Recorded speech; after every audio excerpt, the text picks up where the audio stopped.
इधर मानस मंत्र जपता रहा। उसके चारों ओर सुनहरी रोशनी चमक रही थी। उसके हाथ में एक बौद्ध माला दिखाई दी और उसके चारों ओर प्रकाश का एक भयानक पर्दा छा गया। वह एक अविनाशी बुद्ध जैसा लग रहा था। क्या तुम लड़ने के लिए तैयार हो? उद्दंड चिन्ह मानस ने शांति से कहा। सब समझ गए कि यह पूछने का सही समय नहीं था कि यह सब क्यों हो रहा है। शनों के योद्धा उन्हें जल्द से जल्द मार डालना चाहते थे। उन्हें लड़ना जरूरी था। इस समय महान डिप्लॉयमेंट मास्टर ने दक्ष के सामने तैरते हुए मृत्यु कड़ाही को ठंडेपन से देखा। वह मृत्यु कड़ाही उसकी थी। दक्ष उसकी पूरी शक्ति का इस्तेमाल नहीं कर पा रहा था। जब वह अभी भी एक पवित्र सम्राट था तब कड़ाही बेहद शक्तिशाली थी। उस समय उसने कभी नहीं सोचा था कि किसी दिन कोई उसकी कड़ाही चुरा लेगा और उसमें कुछ बदलाव कर देगा। इसी समय रोशनियां चमक उठी। 9 द्वीपों के महाद्वीप की बैठक के 10 शक्तिशाली योद्धा अपने महान शाही हथियार थोमे हुए थे और आक्रमण के लिए तैयार हो रहे थे। अचानक आसमान से बिजली गिरी और रोशनी के पर्दे पर बरस पड़ी। टूटने और चटकने की आवाजें सुनाई दे रही थी। एक बार और रोशनी का पर्दा फट गया। अगर श्राइनों के शक्तिशाली योद्धाओं ने पहले ही महान शाही हथियार निकाल लिए होते तो 9 द्वीपों के महाद्वीप की बैठक के 10 शक्तिशाली योद्धा पहले ही मर चुके होते। उन्होंने ऐसा तुरंत नहीं किया क्योंकि वे तो बस खेल रहे थे। उद्दंड चिन्ह भीड़ ने कहा। इधर और भी टूटने और चटकने की आवाजें फैल गई और घातक ऊर्जाएं हवा में भर गई। सभा के 10 योद्धाओं के लिए ये खतरनाक होता जा रहा था। उनकी आंखें लाल हो गई थी और चेहरे रूखे हो गए थे। उन्होंने ऐसा क्या किया था कि शाइन उन्हें मारना चाहते थे? उन्होंने सोचा उन्हें पता ही नहीं था कि उनमें से ही किसी ने भाग्य चक्र को घुमाया था। शाइनों के शीर्ष पर बैठे कुछ लोग इसे स्वीकार नहीं कर पाए।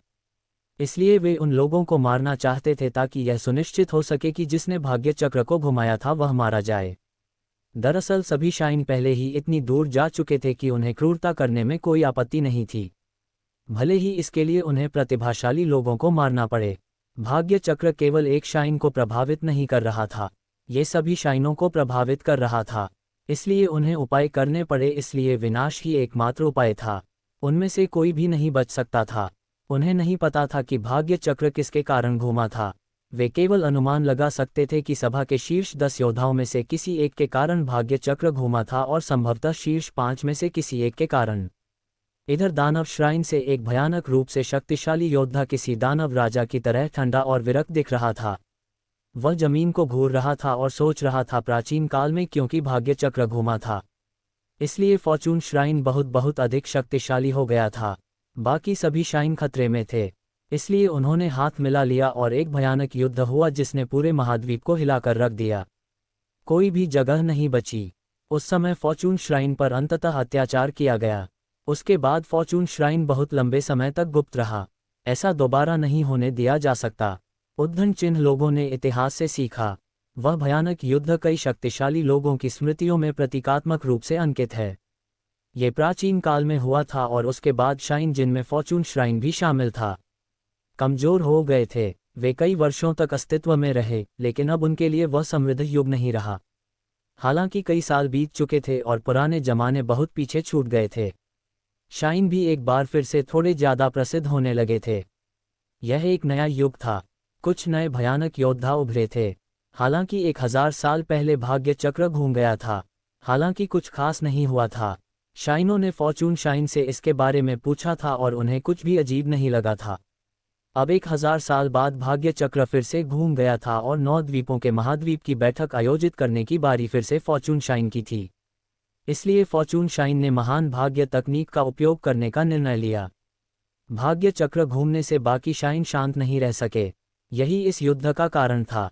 वे 9 द्वीपों के महाद्वीप की बैठक के 10 सबसे शक्तिशाली योद्धाओं को मारना चाहते थे क्योंकि वे प्राचीन अतीत जैसा एक और युद्ध नहीं चाहते थे। शाइन उस युद्ध को कभी नहीं भूले थे। इन श्राइनों के नेता वे लोग थे जिन्होंने उस प्राचीन युद्ध में अपने माता पिता, पूर्वजों और शिक्षकों को खो दिया था। वे नहीं चाहते थे कि एक और युद्ध शुरू हो। हर बार फॉर्चून श्राइन की बारी आने पर भाग्य चक्र क्यों घूमता है? यह उनके लिए अच्छा है या बुरा? उद्दंड चिन्ह दानव श्राइन के उस शक्तिशाली योद्धा ने सोचा। उस समय भाग्य चक्र के घूमने के बाद फॉर्चून श्राइन का उत्थान हुआ था। फॉर्चून श्राइन से कई शक्तिशाली योद्धा उभरे थे। उनके लिए एक नया समृद्ध युग शुरू हुआ था। हालांकि फिर युद्ध शुरू हुए और उन्होंने बड़ी संख्या में शक्तिशाली योद्धाओं को भी खो दिया था। इस बार 1000 वर्ष बाद भाग्य चक्र दूसरी बार घूमा था। इसका क्या मतलब था? चिंग उद्धन चिन्ह। इधर मानस का प्रकाशीय पर्दा टूट गया। प्रकाशीय पर्दे के टूटते ही एक स्पष्ट और मधुर ध्वनि गूंजी। कई लोग कांप उठे। क्या 9 द्वीपों के महाद्वीप की बैठक के 10 सबसे शक्तिशाली योद्धा सचमुच मरने वाले थे? भीड़ ने सोचा, शुरू में मैं तुम्हारे साथ खेलना चाहता था, लेकिन क्योंकि तुम अपना विनाश खुद करना चाहते हो तो मैं तुम्हारी मदद करूंगा। मुझे ये पहले ही कर देना चाहिए था। उद्धन चिन्ह चिराग ने ठंडे स्वर में कहा। वह आगे बढ़ने लगा। उसके आगे बढ़ते ही विनाशकारी ऊर्जाएं हवा में भर गई। उसका राक्षसी कवच दबंग था। नहीं, उद्धन चिन्ह घिया ने चिल्लाते हुए कहा। घिया कांप रही थी और उसका चेहरा मौत जैसा पीला पड़ गया। वह डरी हुई लग रही थी। जिया आगे की ओर दौड़ने लगी। वह युद्ध में शामिल होना चाहती थी। जिया, उद्धन चिन्ह भाव्या ने चिल्लाते हुए कहा। वह लड़की पागल थी। अगर वह युद्ध में शामिल होती तो मर जाती। दुश्मन श्राइनों के सबसे शक्तिशाली साधना सम्राट थे, वह उनसे नहीं लड़ सकती थी। इसी समय आसमान से एक चमकदार रोशनी उतरी और सब पर छा गई। श्राइन के सदस्य उछलकर दूर चले गए और इसी समय शीर्ष 10 में से एक योद्धा रोशनी की किरण में बदलकर आकाश में उड़ गया। उसे पकड़ो। उद्धन चिन्ह दानव श्राइन के शक्तिशाली योद्धा ने गुस्से से कहा। सभी श्राइनों के शक्तिशाली योद्धा हवा में उठे और उस योद्धा का पीछा करने लगे। इधर शनों के शक्तिशाली साधना सम्राट दंग रह गए। जब वे प्रकट हुए थे तब किसी ने उन्हें आक्रमण करने से नहीं रोका था। अब एक रोशनी की किरण किसी को अपने साथ ले गई थी। क्या फॉर्चून शाइन आखिरकार इसमें शामिल होने वाला है? उद्धन चिन्ह भीड़ ने सोचा। वे चकित थे। केवल फॉर्चून शाइन ही युद्ध को रोक सकता था। क्या फॉर्चून शाइन ने अभी हमला किया था? फॉर्चून शाइन किसी को क्यों ले गया था? क्या अन्य शाइन के सदस्य उस व्यक्ति के कारण हमला करने आए थे, ना कि सभी के कारण? फॉर्चून शाइन ने दूसरे श्राइनों के शक्तिशाली योद्धाओं को उसका पीछा क्यों करने दिया? भीड़ सोचने लगी। जब भीड़ ने देखा कि एक योद्धा गायब है तो वे हैरान हो गए। फॉर्चून श्राइन किसी को ले गया था और अब दूसरे शाइन को उसका पीछा करने दे रहे थे। यह अजीब था और जिस व्यक्ति को ले जाया गया था वह था जीशान। फॉर्चून शाइन जीशान को क्यों ले गया और सिर्फ उसे ही क्यों? क्या इसका कोई मतलब है? उद्धन चिन्ह। कई लोगों ने सोचा। इधर शाइनों के सभी शिष्य क्रोधित दिख रहे थे। कुछ समय पहले केवल 5 लोग ही उनका मुकाबला कर पाए थे। दक्ष, मानस, जीशान, आनंद और महान डिप्लॉयमेंट मास्टर। बाकी लोग कमजोर थे, इसलिए उनमें से कोई भी हो सकता था। 9 द्वीपों के महाद्वीप की बैठक समाप्त हो गई है। शीर्ष 10 में से जो लोग बचे हैं वे मेरे साथ फॉर्चून शाइन तक आए। फॉर्चून श्राइन में आपको अपने पुरस्कार मिलेंगे। उद्धन चिन्ह। इस समय भविष्यवक्ता ने कहा। वह अब मुस्कुरा नहीं रहा था। उसकी आवाज़ काफ़ी ठंडी लग रही थी। उसकी बात सुनकर श्राइनों के शिष्य दंग रह गए। बाकी 10 श्राइनों के सबसे ताकतवर योद्धा अब वहां नहीं थे, इसलिए वे भविष्यवक्ता को ऐसा करने से नहीं रोक सकते थे। श्राइनों के 10 सबसे शक्तिशाली योद्धाओं ने उसका पीछा किया। यहाँ कोई नहीं रुका। वह आदमी बहुत महत्वपूर्ण था। उद्धन चिन्ह भीड़ ने कहा। इधर भविष्यवक्ता बचे हुए योद्धाओं के सामने उतरा। अपना हाथ हिलाया और रोशनी ने उन्हें घेर लिया और वे 9 योद्धा गायब हो गए। वे चले गए। उद्धन चिन्ह शाइनों के शिष्यों ने हैरान होकर कहा। भविष्यवक्ता बचे हुए 9 योद्धाओं को अपने साथ ले गया। इसी समय 2 आकृतियां प्रकट हुई। वे दानव शाइन और फायर शाइन के शक्तिशाली योद्धा थे। 10 शाइनों के शक्तिशाली योद्धाओं ने उस योद्धा का पीछा किया था और फिर उन्हें एहसास हुआ कि शायद फॉर्चून श्राइन ने जानबूझकर ऐसा किया था। शायद वे 10 लोग सभी संभावित उम्मीदवार थे, खासकर शीर्ष 5 में से। बेशक जिसे ले जाया गया था वह भी एक संभावित उम्मीदवार था जिसके कारण भाग्य चक्र घूमा था। उन्होंने सोचा। इधर जब भविष्यवक्ता दक्ष और अन्य लोगों को ले गया तो भीड़ भ्रमित दिखी। अन्य श्राइनों के कारण भविष्यवक्ता जल्दी ही चले गए। उद्धन चिन्ह अन्य श्राइनों ने हाथ मिला लिया था और अंततः फॉर्चून श्राइन ने प्रतिक्रिया करने और 9 द्वीपों के महाद्वीप की बैठक के सबसे शक्तिशाली योद्धाओं को दूर ले जाने का निर्णय लिया था।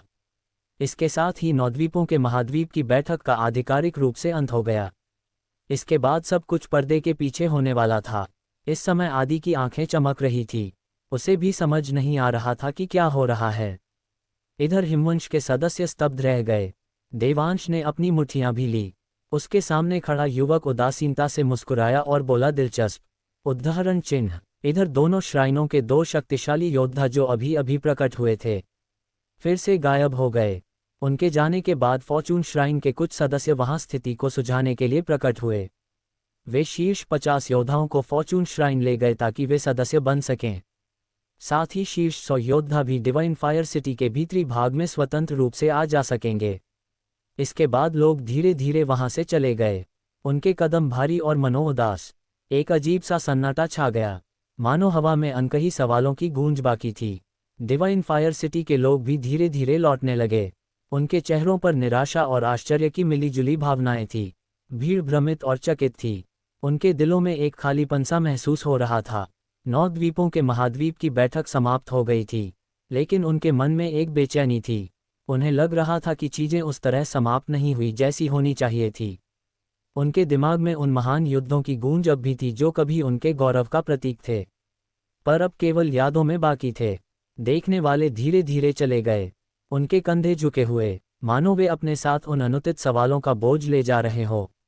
डिवाइन फायर सिटी का भीतरी और बाहरी हिस्सा एक बार फिर अलग हो गया। विशाल सुनहरा दरवाजा जो सदियों की कहानियां अपने में समेटे था, धीरे धीरे बंद हुआ और उसकी गूंज ने हवा में एक गहरी उदासी छोड़ दी। डिवाइन फायर सिटी के 12 जिलों के लोग अब उस रहस्यमय भीतरी हिस्से को देखने से वंचित थे और उनके मन में एक तीव्र जिज्ञासा के साथ साथ एक गहरी लाचारी थी। केवल वही जिन्हें डिवाइन फायर सिटी के भीतरी भाग में जाने की अनुमति थी, उस रहस्यमय दुनिया को देख सकते थे। 9 द्वीपों के महाद्वीप की बैठक के शीर्ष 100 योद्धा जिनके दिलों में साहस और उत्साह की लौ अभी भी जल रही थी, उस पौराणिक स्थान का अन्वेषण करना चाहते थे। उनके मन में एक अजीब सी उत्तेजना थी, एक गहरी चाहत कि वे उस स्थान को देखें जो 9 द्वीपों के महाद्वीप का केंद्र था।